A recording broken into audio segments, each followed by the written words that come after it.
દ્રષ્ટિ બગડે એની સૃષ્ટિ બગડે, અને જેની સૃષ્ટિ બગડે એનું જીવન બગડે.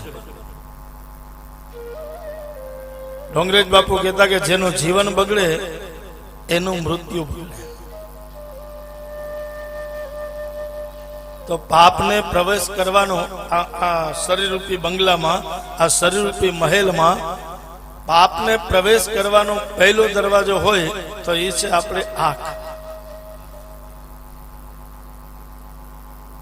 એટલે પૂજ્ય ડોંગરેજ બાપુ એમ કહેતા કે આંખ જેની પવિત્ર છે એની માટે આખું જગત પવિત્ર છે.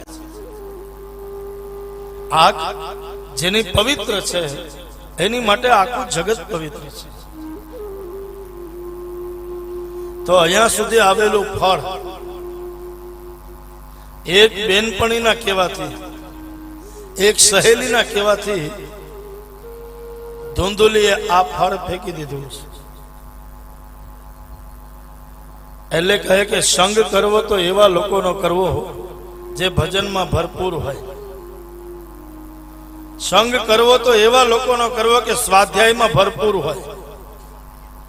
ભાગવત કહે કે તમે જેની સાથે ચાલો ને એના છાંટા ન ઉડવા જોઈએ. એકદમ ચોખ્ખો માણસ હોય એની સામે આપણે એની સાથે ચાલીએ તો આપણે એની હારે ચોખ્ખા થઈ જાય. એટલે કહે કે એવા પવિત્ર અને એવા શુદ્ધ